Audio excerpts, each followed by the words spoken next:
അമേരിക്കയിലെ പ്രമുഖ മാധ്യമ സ്ഥാപനമായ വാഷിംഗ്ടൺ പോസ്റ്റിൽ കൂട്ടപ്പിരിച്ചുവിടൽ 30% ജീവനക്കാരെയാണ് പിരിച്ചുവിട്ടത്. ജോലി നഷ്ടമായവരിൽ ശശി തരൂർ എംപിയുടെ മകൻ ഇഷാൻ തരൂരുമുണ്ട്. വൻ സാമ്പത്തിക പ്രതിസന്ധിയെ തുടർന്നാണ് കൂട്ടപ്പിരിച്ചുവിടൽ. നിലവിൽ ആമസോൺ സ്ഥാപകൻ ജെഫ് ബെസോസിന്റെ ഉടമസ്ഥതയിലാണ് വാഷിംഗ്ടൺ പോസ്റ്റ് ഉള്ളത്. ശ്യാമ സദാനന്ദൻ നൽകും വിശദാംശങ്ങൾ. ശ്യാമ, സാമ്പത്തികമായ പ്രശ്നങ്ങൾ, പക്ഷേ ഇത്രയധികം ജീവനക്കാരെ പിരിച്ചുവിടുന്ന ഒരു അസാധാരണ സംഭവം. അതിൽ ഇഷാൻ തരൂർ ഇന്നലെ ഒരു സമൂഹ മാധ്യമ പോസ്റ്റ് അടക്കം ഇട്ടിരുന്നു. എന്താണ് സാഹചര്യം?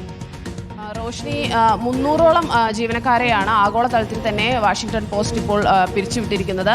പ്രധാനമായും വിദേശ ബ്യൂറോകളാണ് പിരിച്ചുവിട്ടതിൽ കൂടുതൽ. വിദേശ ബ്യൂറോകൾ പലതും അടച്ചുപൂട്ടിയിട്ടുണ്ട്. അതിൽ ഏറ്റവും പ്രധാനം പശ്ചിമേഷ്യയിലെ അവരുടെ പ്രവർത്തനങ്ങൾ അവർ ഏകദേശം അവസാനിപ്പിക്കുന്നു എന്ന് വേണമെങ്കിൽ പറയാം. ആ തരത്തിലാണ് ഈ പിരിച്ചുവിടൽ പശ്ചിമേഷ്യൻ വാഷിംഗ്ടൺ പോസ്റ്റിന്റെ പ്രവർത്തനങ്ങളെ ബാധിക്കുക.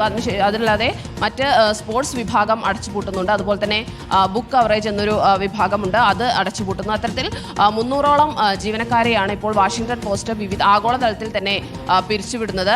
സാമ്പത്തിക പ്രതിസന്ധിയോടൊപ്പം അനിവാര്യമായിട്ടുള്ള ഒരു പുനഃസംഘടന എന്നാണ് ഇപ്പോൾ ആമസോൺ അറിയിക്കുന്നത്. ഔദ്യോഗികമായി അവരുടെ ഒരു പ്രസ്താവന വന്നിരിക്കുന്നത് ഇതാണ്. അതായത് പുതിയ സാങ്കേതിക വിദ്യകൾ അഡാപ്റ്റ് ചെയ്യുന്നതിനോടൊപ്പം തന്നെ അനിവാര്യമായിട്ടുള്ള ഒരു പുനഃസംഘടനയുടെയും ഭാഗമായിട്ടാണ് ഈ ഒരു പിരിച്ചുവിടൽ വന്നിട്ടുള്ളത് എന്നാണ് വാഷിംഗ്ടൺ പോസ്റ്റ് അറിയിക്കുന്നത്.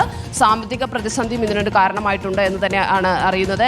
15ഉം 12ഉം ഒക്കെ വർഷം വാഷിംഗ്ടൺ പോസ്റ്റിൽ വർക്ക് ചെയ്തിരുന്ന ജീവനക്കാരടക്കം പിരിച്ചുവിട്ടപ്പെടും. ഇതിലൊരാളാണ് ഇഷാൻ തരൂരും. ഇഷാൻ തരൂർ 2017 മുതൽ വാഷിംഗ്ടൺ പോസ്റ്റിൽ പ്രവർത്തിച്ചു വരുന്ന ആളാണ്. അവരുടെ ഇന്റർനാഷണൽ അഫയേഴ്സിലെ ഒരു കോളമിസ്റ്റ് ആയിരുന്നു. അദ്ദേഹം 12 വർഷമായി അവിടെ വർക്ക് ചെയ്യുന്നുണ്ട്. അദ്ദേഹത്തെ അടക്കം പിരിച്ചുവിട്ടിട്ടുണ്ട്. അത്തരത്തിൽ ഒരു വലിയ സാമ്പത്തിക പ്രതിസന്ധിയുടെ കൂടി ഭാഗമായിട്ടാണ് ഈ പിരിച്ചുവിടൽ.